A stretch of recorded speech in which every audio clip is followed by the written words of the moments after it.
Welcome to the deep dive. We take that stack of sources, all the articles, the notes you send us, and boil it down to what you really need to know. And today, we're zoning in on the Jacksonville Jaguars, specifically their defense. There's a bit of a crisis brewing as they head over to London. So, the mission for this deep dive, pretty clear. Analyze the full impact of losing just one player linebacker, Devin Lloyd.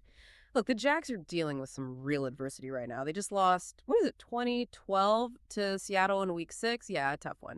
And now they have to fly across the pond for week 7 against the Rams, and they're doing it without one of their top defensive playmakers. Right, exactly. And this wasn't some last-minute thing. Lloyd was officially ruled out back on Monday, October 14th. That early call tells you a couple things straight away. One, he probably wasn't very close to playing. And two, the team's already planning without him. They're thinking long-term health over one game, even an international one. So what we're going to do is break down the three main ripple effects this injury causes. And for you listening, this isn't just about, a player's out.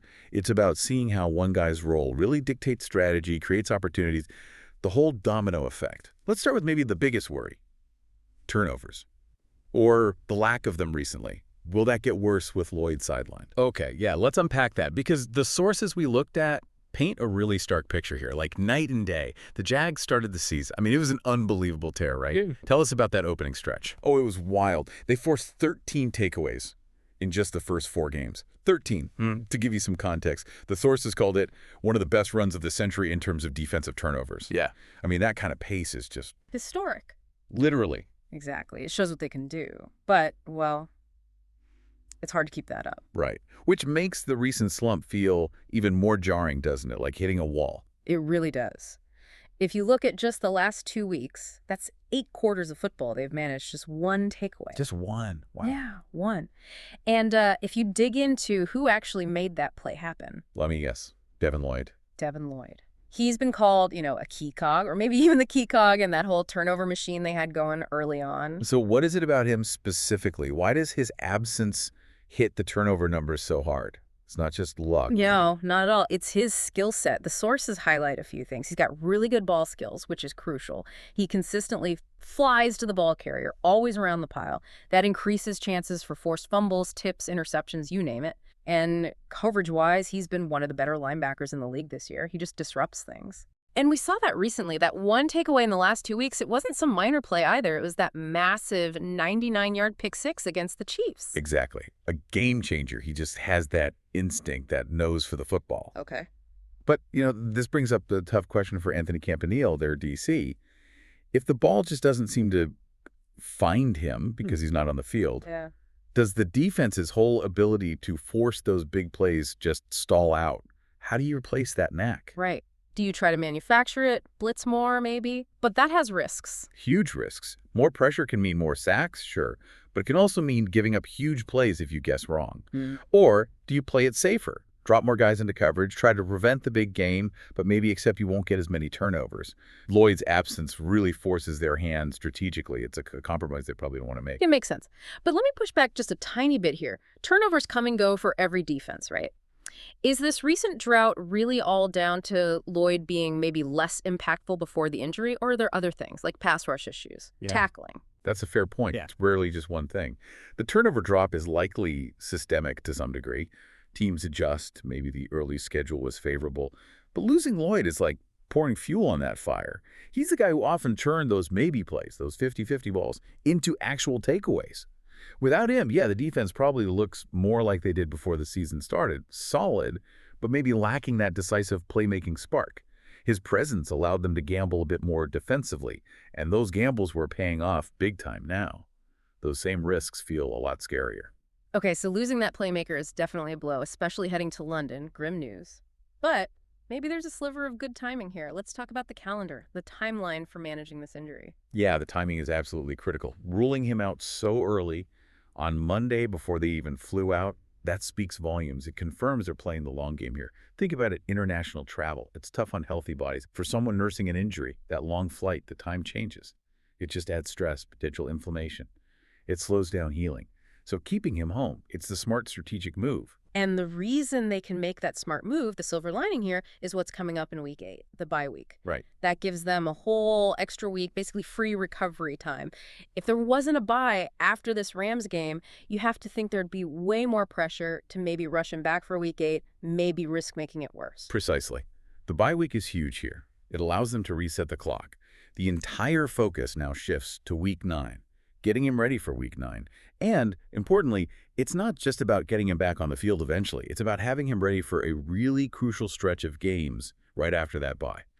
Our sources are pretty clear. The Jaguars badly need Lloyd for these next few games to keep their season goals on track. Okay, so week 9 is the target. Let's name those opponents right after the bye. Why is this stretch so critical? All right, so coming out of the bye in week 9, they've got the Las Vegas Raiders, then the Los Angeles Chargers, then the Houston Texans. Think about those matchups.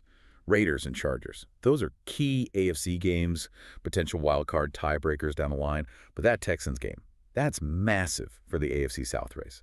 These 3 games could genuinely define their playoff chances. And the sources actually put a number on it, didn't they? A performance target for this stretch? They did. The word is the team feels they need to go at least 2-1 during those 3 games. At least 2-1. Why is that the magic number? What does that signal? Well, think about the division. If they stumble there, go 1-2, or worse, 0-3, they could easily lose ground to the Texans, maybe lose critical tiebreakers later on, so the calculation seems pretty straightforward. Yeah. Better to sacrifice the Week 7 game in London, ensure Lloyd is absolutely 100% for Weeks 9, 10, and 11. Those are the games that likely have bigger playoff implications.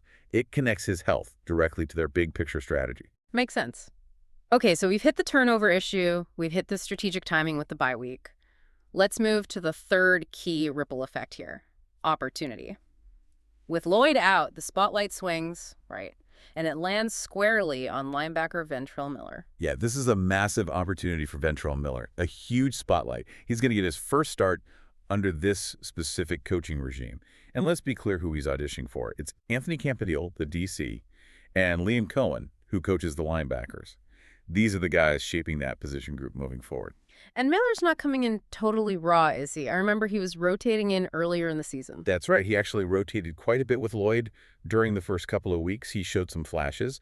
But then Lloyd just, as the source put it, caught fire with all those takeaways and basically locked down almost all the snaps, understandably so. Okay, so he has some experience this year. What do the deeper numbers say about him?